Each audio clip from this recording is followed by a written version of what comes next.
Well, this is another round of talks between both Russia and Ukraine that are underway right now. Zelensky's office has said that communication is being held despite it being difficult. Those are the latest details coming in. Pradeep is joining us for more on this at this point. Pradeep, this is one more round of talks that are being held. We've seen the last few rounds not really resulted anything concrete, but at least the silver lining is that talks are on. Yes, you're absolutely right. That's the only nice thing, that despite these two countries trading guns with each other, firing at each other, they are talking to each other. That's the only positive sign. So far, all these talks have been inconclusive. Reason being that Russians have taken extreme position. They want that Ukrainians to surrender. They want a kind of a regime change. That means they do not want the Ukraine to exist. I think that will not be acceptable to any of the countries. So right now, what actually, so far as the Ukrainians are concerned, what they will be focusing during this round of talk is that they want more ceasefire to be there. They want more humanitarian corridors. So the people who are stuck up at different places can be evacuated. That's what they're insisting upon. So far as the situation here on the ground is concerned, it continues to remain grim.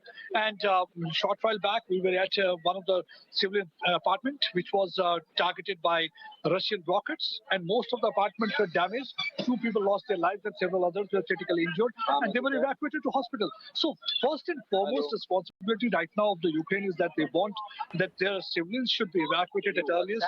They want that there should be ceasefire, that they will be insisting upon. Though we have seen that Ukrainians have so far mellowed down. Zelensky has already said that he is no more interested in being a part of NATO.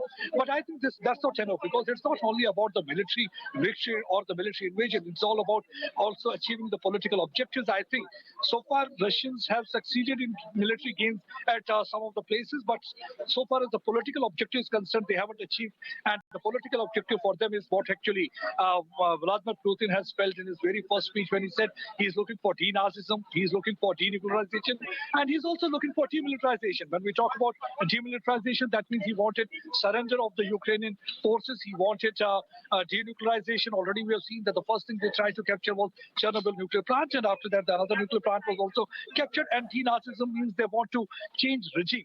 But nothing of that sort has happened. I feel the Ukrainians have been fighting smart, because they are trying to exhaust them, they are trying to repel them, and they are trying to bring them towards areas where they are more stronger, like urban settlement. If you look at the urban settlements, Ukrainians are far more stronger. And I think the biggest blunder that was committed by the Russians were that most of their tanks were bunched together.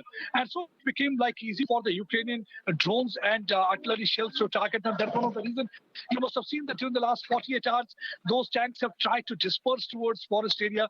They're trying to encircle, keep from the eastern approaches. They're trying to enter inside. But so far, they haven't succeeded more than 3 weeks. And they're trying their level best. I think they haven't succeeded in breaking the spirit and that resistance wall that has been built by the Ukrainians, whether it's Ukrainian army or whether it's people of Ukraine. I think that's what they haven't succeeded. That's one of the reasons they're trying to punish civilians. They're trying to target them. And now this round of talk that's going on between the negotiators of both the countries. So Ukrainian will be insisting upon ceasefire, because they feel that ceasefire is the only way they can prevent their civilians' lives, and because the civilians are the one who are facing brunt of the shelling from the Russian side, and Russians are using whatever they have in their arsenal, whether it's a ballistic missile, cruise missile, Stinger missile. So they are using it. Already Russians have shown anger also. We saw that 2 days back there was an attack in the western side also, the area that was earlier untouched, in which 35 people died and more were injured when they targeted the military base. So this was a wake-up call for the NATO also, that and also the Western countries, that stopped supplying arms and ammunition, because already 2,000 of those Javelin missiles have been provided to Ukrainians, and besides the 1,700 cruise missile, anti-aircraft missiles have also been provided. So they want that thing to be stopped. And let's see what really will be outcome of these talks. But nothing much can be expected, except for maybe they agreed for the ceasefire this time. Right. And the reason being that that's also going to help Russians to whitewash their bad guy image. That's what actually they should do. I think at the end of the day, human lives are really very important, because these wars only bring in death, destruction, and devastation. Nothing Yes, else. absolutely, Pradeep. Thank you so much for joining us with all of those updates, and especially telling us the ground situation at this point in time.